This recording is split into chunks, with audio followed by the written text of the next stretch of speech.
Just to begin with, I believe yours was quite a musical household when you were growing up. A musical what now? A musical household? What word is that? You came from a musical family, let's put it that way. Oh, a musical family. Oh, yeah. A household, of course, yeah. Yes, my two brothers, there were 6 kids in our family, and my 2 older brothers played music. My sisters weren't involved. I had 3 sisters. You were playing in a group with your brothers when you're just 10 years old, I believe. Oh, yeah. Yeah, my brothers were really fond of bluegrass music. Inspired by my uncles, actually. My uncles, they were the Mayfield brothers. Ed Mayfield actually played with Bill Monroe and the Bluegrass Boys. He was a guitar player and a singer, and he sadly died on the road with Bill Monroe in Bluefield, West Virginia. But anyway, that was they sort of inspired us to begin with. My aunt actually taught me to play guitar when I was so young I couldn't reach across the neck. I just played on the top 4 strings. But I was very young when I started playing music. Now, as you say, bluegrass and country were your early influences, but you were there for the birth of rock and roll. Did you feel at the time that this was a new music form that was going to be here for the long haul? I didn't think about that sort of thing. That that was a hard concept for me to grasp. I didn't really think much about that sort of thing in those days. It was kind of anything further down the road than lunch. It was a hard concept for me to grasp. Now, your website claims that you've written over 500 songs. Do you remember the first song, the very first song you wrote, or at least the first song where you felt like you could do this for a living? Actually, I do remember the first song I wrote. The very first one I wrote on the back of a shoebox, and I don't remember that. I did write a song when I was driving my dad's tractor. My dad was a farmer, and I used to be able to think long thoughts when I was driving that tractor out on the farm every day. I wrote a song called Moon, Moon, Silvery Moon, and it wasn't a great song, but I did put it on a cassette called Raw. It's Ready, Able, and Willing. I don't know, there weren't many of those cassettes passed out, so it'd be hard to find, but that was the first song that I remember writing. It was when I was about 15. Now, I'm sure you've been asked this question many, many times before, but can you remember the first time you met Buddy Holly? Oh, yeah. A friend of mine, a guy named Olin Finley, this was when I was, again, about 15. I lived in Meadow, Texas, which is a very, very small town, only about 400 people. Lubbock, where Buddy was from, is about 30 miles northeast, and I'm guessing 100,000 people at the time. It was a pretty big town. Olin Finley moved up to Lubbock, and he'd come home to Meadow on the weekends and tell me of these 2 guys, Buddy Holly and Bob Montgomery, that used to sing at assembly programs. And I had been on TV with a guy there in Lubbock, and so they were aware of me and expressed a desire to meet me. One day I picked up Olin at school, and we went out to Bob Montgomery's house and waited for him to get off the school bus, and we drove over to Buddy's house, and it was just sort of a deal where we skipped all the small talk. We just shook hands and got our guitars and started picking immediately. But it was just a sandy, windy afternoon in Lubbock, Texas, I would say in the springtime, because that's when the wind blows a lot. Was Buddy's talent obvious to you right from the start? Could you see that star potential there already? Well, I thought, we were just really, all of us really good friends, and we all had a common interest, I thought he was a good picker and a good singer, and he and Buddy, but we had a country band at first. I played some guitar and some fiddle. I played fiddle at the time. and which I later abandoned because I thought that I should stick strictly to guitar, you know. That's where my interest was. But I think I thought, you know, like this guy's, you know, like all that great. I just thought he was a good picker, you know. Yeah. And a good singer. Was it a regret to you that you didn't stay on with Buddy and the Crickets and of course hence you missed out on all that great success they had together? I try not to have regrets, especially like that. You know, I'm sure there are things I would change about my life if I could. I've had a very rewarding career, and looking back over it, you know, I think I've done things just about right. If I had stayed in the group, no telling what happened, you know. Yeah. I might have been on the plane, so I try not to have regrets like that. When I left the group, I went on the road with Slim Whitman, and that was terrifically rewarding in itself, you know. I mean, I didn't make a lot of money, but, you know, that was good fun. So at that time, it wasn't particularly frustrating for you, seeing that the success your old friends were having without you? No. Not at all? Not really. No, I was busy, you know. I moved up to Colorado Springs, and I worked in a nightclub up there, a little kind of a jazz trio, and I was busy with my own deal, you know. That's right. So it wasn't as if you didn't have anything rewarding happening in your own career at the same time. Pardon? It's not as if you didn't have something rewarding of your own happening at the same time, sort of thing. Well, I wouldn't say it was that rewarding, but I was still in a very I would call it a learning process, and I guess you know. And Buddy and I had recorded on those very first records that Buddy did for Decca down in Nashville. He had recorded one of my songs, and then of course after Buddy died, well before Buddy died, I got back into the group, the Crickets, you know. J.I. and Joe B. Jerry Allison and Joe B. Malin wanted me back in the group, so I joined back up, and right after Buddy died, we started playing with the Everly Brothers, backing them. How well were the Crickets received as a separate entity after Buddy's death? Was it difficult to win the public over? Yeah, it was a little bit. You know, we were involved in an album before Buddy died. As a matter of fact, we'd cut a couple of tracks over at Clovis, Norman Petty's studio, before Buddy died. The day after Buddy's funeral, we drove to New York to continue recording that album. The album In Style with the Crickets, which is, you know, been out for all those years. That after we finished that album, we didn't really have a sense of direction, sort of, so we welcomed the opportunity to play with the Everly Brothers. They called and said, "Hey, y'all want to, you know, go on the road and be our backup band," you know. So that we did that for about a year, and then I got drafted into the Army. But we did welcome the opportunity because, you know, we didn't really quite know if we wanted to continue as the Crickets or just what, you know. Yeah.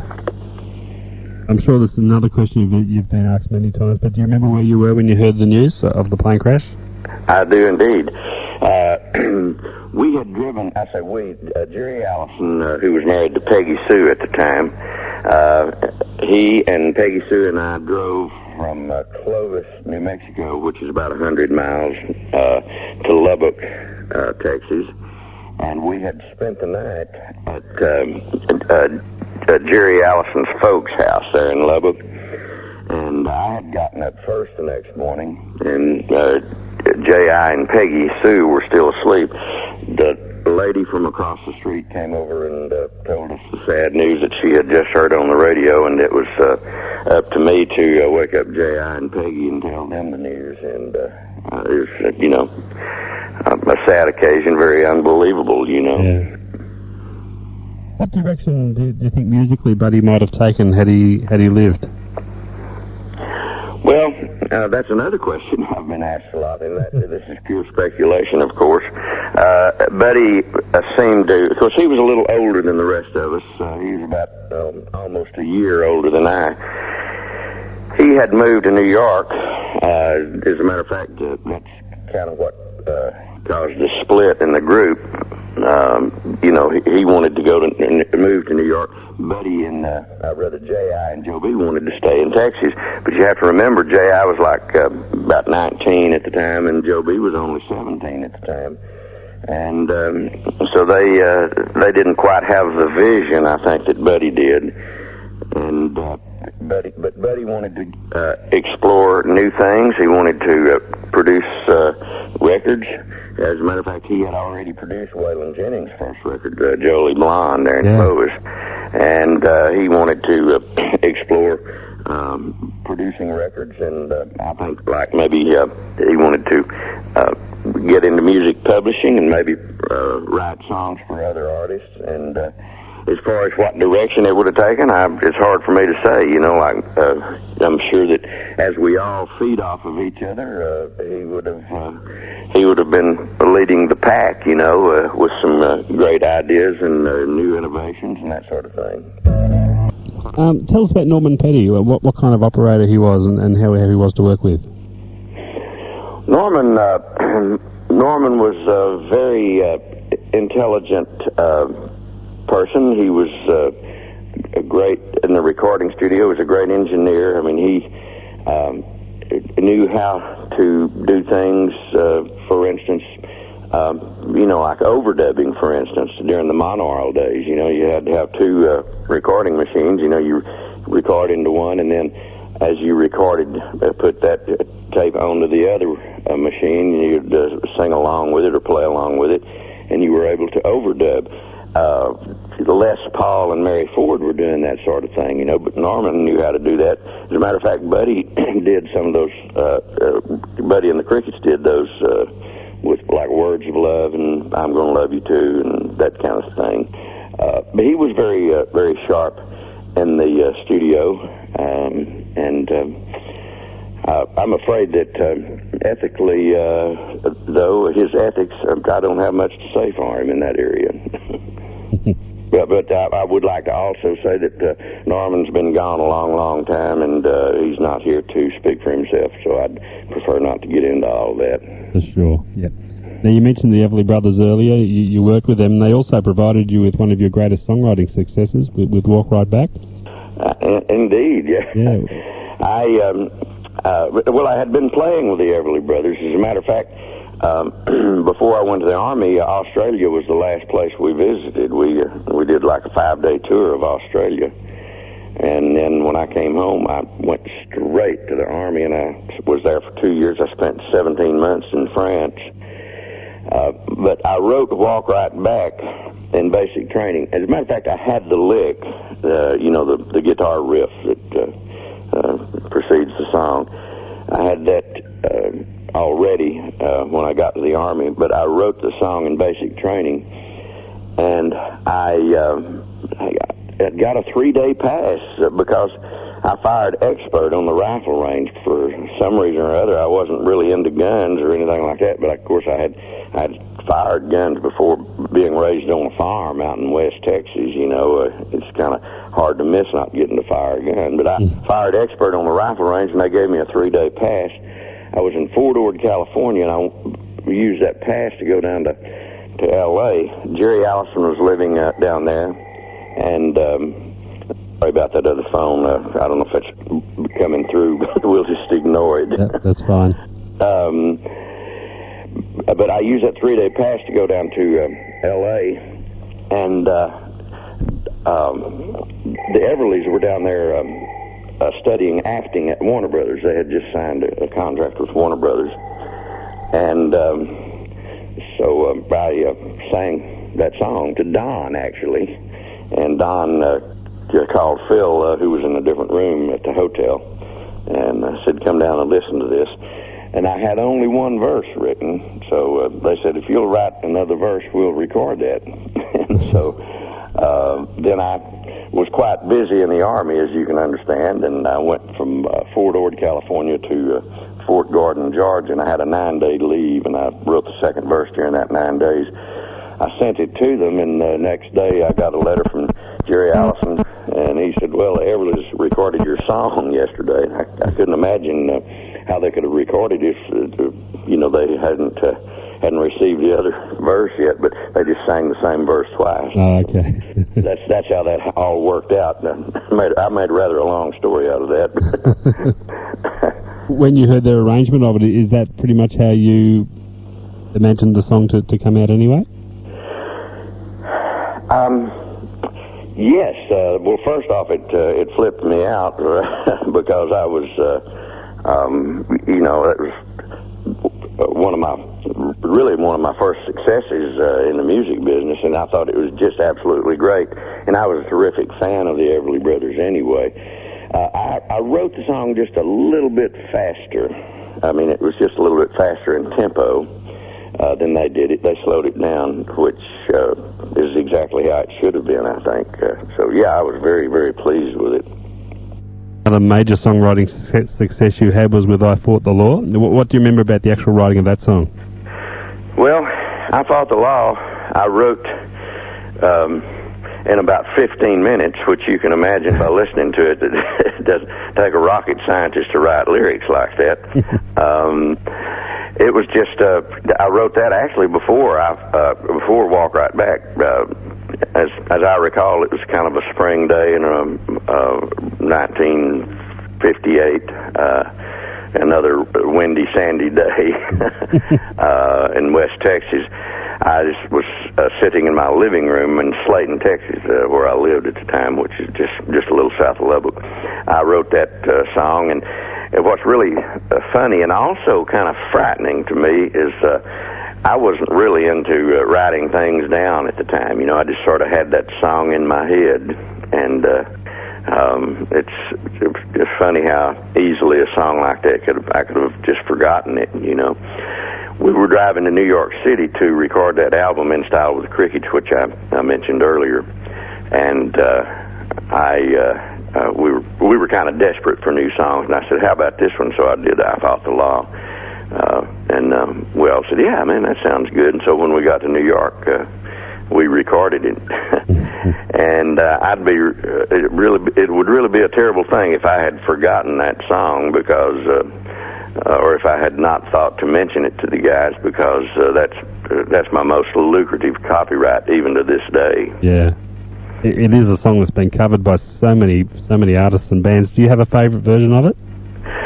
Oh, I like quite a few versions, actually.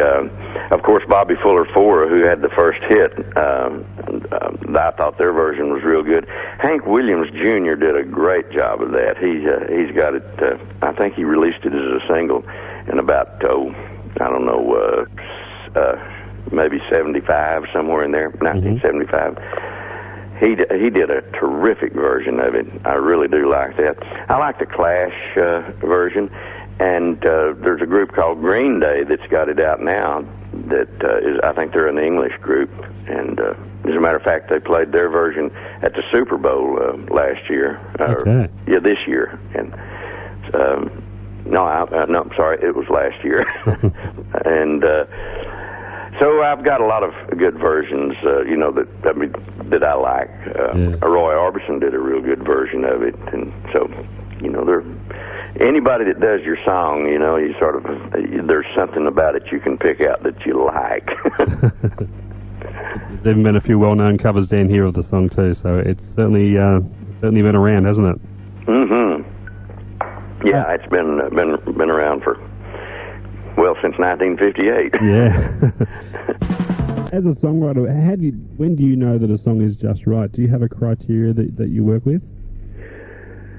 Not really. I don't think that, it's kind of like looking at a picture of yourself, you say, I don't like the way that looks, but somebody else can say, it looks just like you, man, that's a good picture, but you may not like it, a song is a little bit like that. It's hard to be objective about it. You write it, and I think you have to play it to someone else and see if they like it. Yeah. But I think that I do put myself. Of course, I've not been writing too much lately. I'm semi-retired, and I haven't been writing all that much. But I put my songs to quite a test, and maybe that's wrong.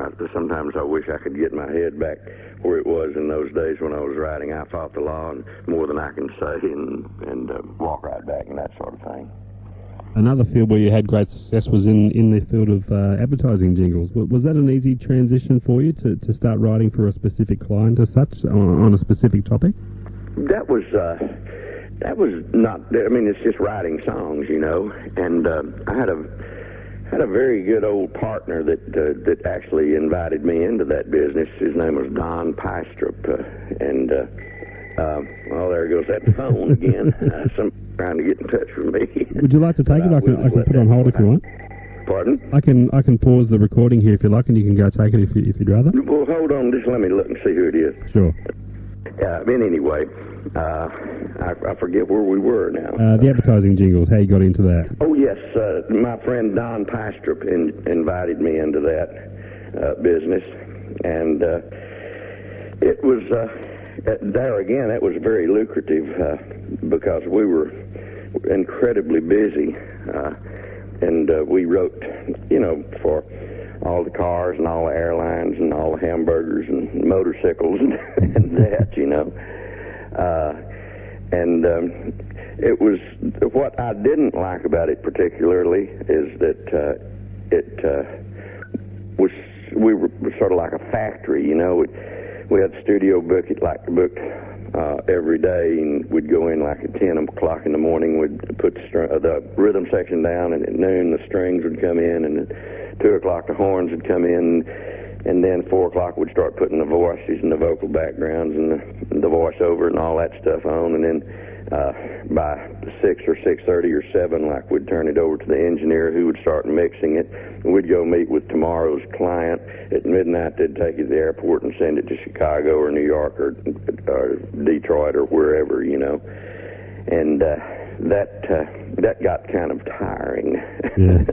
And sometimes I'd stay up around the clock. Man, if I got a little sleep, I really enjoyed it. That was like a production line there, wasn't it? It was a real production line, and but it was an incredibly good experience. You know, just this real good experience.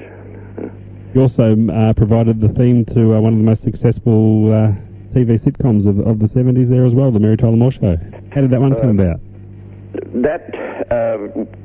That was a really kind of a fluke, and it was one of the luckiest things I fell into. A friend of mine named Doug Gilmore, who was Roger Miller's road manager.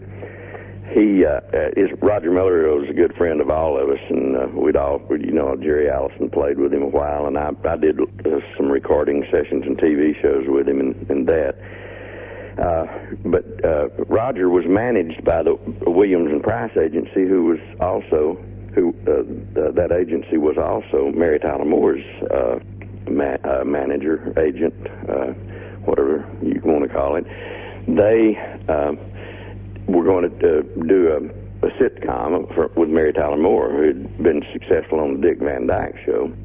And Doug Gilmore, he had gotten a promotion, and he was working in the office, and he called one day and said, asked me if I wanted to have a go at writing the theme song. And he dropped like a 4-page format off to me at lunch that day, and just like not a script, but just describing what the show would be about and that sort of thing. And I wrote it in about 2 hours, and I called him back and sent me over to CBS, which wasn't far from my house, to see James L. Brooks, who was the producer. And it was so early in the production that they didn't even have the furniture in the office, and he got 2 iron-back chairs sent in, and I sat there and sang him the song, and he said, okay. And so it happened just like that, all in one day. Now, talk about your own recording career as a solo artist. You got back into your country music roots there. Well, that was after I moved to Nashville. Jimmy Bowen, who was with Buddy Knox and the Rhythm Orchids. I don't know if you recall that, but he played bass in that group, and as a matter of fact, had a hit when he was in that group that he sang called "I'm Sticking With You." But Jimmy became a highly successful record producer. He produced Frank Sinatra and Dean Martin and a whole bunch of people out on the West Coast. He moved to Nashville and actually headed up a couple of labels here, like Elektra and I think Capitol once.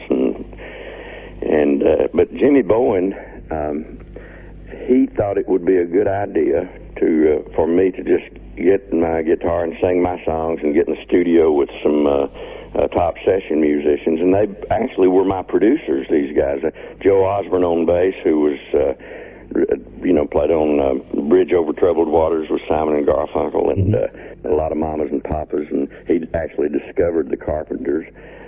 He was the bass player. Larry London was the drummer.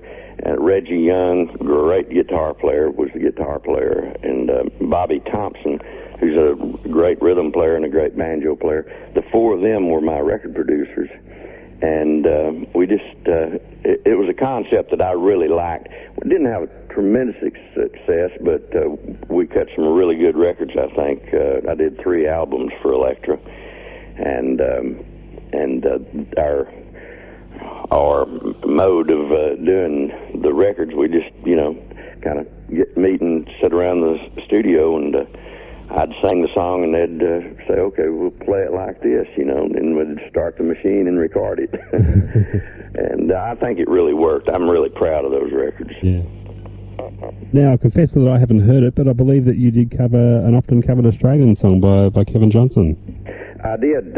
Now, that was quite a few years before my recording career in Nashville. I still lived in L.A. Yeah. Bob Montgomery, who I mentioned earlier, was Buddy and Bob. I don't know if you're familiar with Bob Montgomery or not. Yes, but, yes.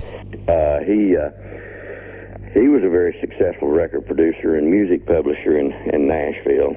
And he called me in L.A. one day and said, man, I've just got this terrific song, that I'd like for you to do. And so I flew to Nashville, and sort of the next day we recorded it, and I think we recorded it on a Friday, and it came out on Monday on Mercury Records. That I think was a good record. It's called Rock and Roller Gave You All the Best Years of My Life, and it was Kevin Johnson. That was the guy's name, wasn't it? That's right. Yes. Yes. I think his record kind of beat ours out, and he was the writer and probably felt it a little better or something. It was more successful than mine. Mine didn't really get off the ground, as they say. What was your take on the Buddy Holly Story movie? Was that an accurate portrayal for you? No. I thought it was, just all kinds of flaws in that. I thought, it's kind of a good rock and roll Hollywood movie, but I don't think they really paid much attention to the truth. For one thing, there are no mountains in Lubbock, Texas. And Buddy Holly's parents they portrayed them as being opposed to him being in the music business, which is 180 degrees from the truth. They not only were very supportive of Buddy, but they were behind all of us guys around there. Bob and me and Jerry Allison and Joe B. They were just really highly supportive people, and so it was, those sort of things. Gary Busey, who's really a good actor, I don't think he portrayed Buddy very well. I mean, of course, he didn't know him, but he portrayed Buddy as kind of a sloppy, kind of a hick kind of a guy. Buddy was highly intelligent. And he was very sharp dresser. Even if he wore Levi's, his mom pegged his pants, which was stylish at the time. Which tapered them the jeans. Yeah, it got us all into doing that. And he was very immaculate in his appearance. He wanted to look his best all the time, and And I just, also one of the things that really turned me off more than anything was the scene where he punched out the guy in the recording studio. That fellow that he punched out was, had a fist fight with. I don't want to say some things that you might not get, but anyway, that was Owen Bradley. Owen Bradley was a real nice old gentleman that we respected tremendously, and we were certainly on our toes, all of us on our toes, to put our best foot forward. Manners, was yes, sir, Mr. Bradley, and no, sir, Mr. Bradley, and the very thought that they would have Buddy Holly punching out Owen Bradley it really turned me off, I just thought that went beyond it, and, of course, I don't mind people taking license with the story, but Buddy wasn't that kind of guy, as a matter of fact, you may know about my song, The Real Buddy Holly Story. That's right, yes. I took exception to a lot of the things in that movie. So were you or any of the other guys in the Crickets consulted at all by the people who were making the movie? No. As a matter of fact, they called J.I. Jesse, and they called Joe B., they called him Ray Bob, but they went ahead and used the Crickets, and J.I. and Joe B. got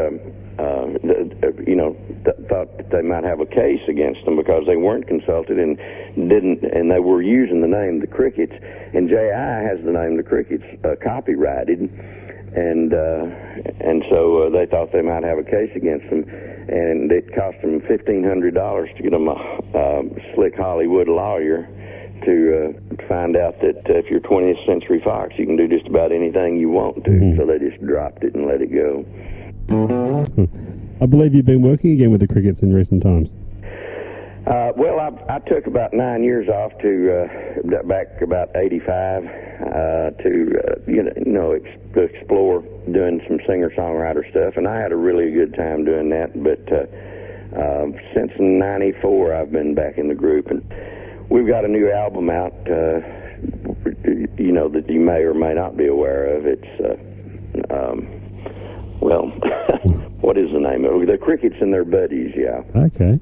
And we've got Eric Clapton's on it, Johnny Rivers, Waylon Jennings, one of his last recordings, he's on it, Nancy Griffith, John Prine, Graham Nash, and Bobby V. I hate to leave somebody out, but I don't have it in front of me. So, but it came out in February, and I'm gonna have to try again if you don't mind. Okay? Yeah, sure, Sonny. No problem. Anyway, I forget where we were now. The new CD. The new CD, yes. Yeah. It came out, July the 27th, I believe. We had a wonderful concert in L.A. at the House of Blues with a lot of the principals on the album. Eric Clapton was there, and Johnny Rivers, Bobby V., Nancy Griffith, Rodney Crowell, J.D. Souther, all these people are on the album. Albert Lee flew in from London to do it, let me see. I can't. That's an impressive lineup. The last one, but anyway, it was a really terrific concert. We really did enjoy picking with all those guys, and then we've been to London to Vince Neil is one I was trying to think of. Motley Crue. Mm-hmm. He did I Fought the Law. He was there, but then we left there and went to London, and we did the 50th anniversary of the Fender Stratocaster guitar. And I was the first rock and roller to record with the Fender Stratocaster. That's right, yeah. That was a deal at Wembley Arena in London with, we had Brian May, who sang with us for the whole show. Albert Lee played with us we only had 15 minutes, but then Ron Wood came on and did That'll Be the Day with us. And it was a very, very rewarding experience. Yeah. You know what I mean, man? It was just really great fun. 12,000 people at Wembley Arena, and so we really did enjoy that. Fantastic. I think I saw you were heading to London again shortly to work with Nancy Griffith. We're going Friday, this coming Friday. We're doing about, I think, 6 days. We're playing Manchester, doing the Royal Albert Hall in London. This will be about my 4th time there. I really enjoy playing that venue. We're doing 2 days in Dublin, 1 in Belfast, and 1 day in Glasgow. So we'll be there about 2 weeks. Wow. Well, that's still quite a busy semi-retirement you're in there. I know. I'm trying to slow it down. I tell everybody I'm semi-retired, but I don't feel like it. Sonny, got to thank you for your time. I know I've got to let you go. Thank you so much. It's been an absolute pleasure to speak with you. Well, thank you. I really do appreciate you calling, and say hello to everybody there in Australia for me. And thanks for all those wonderful songs. Well, you're sure welcome, man. Okay. We'll see you. Been a pleasure. Bye-bye. Bye.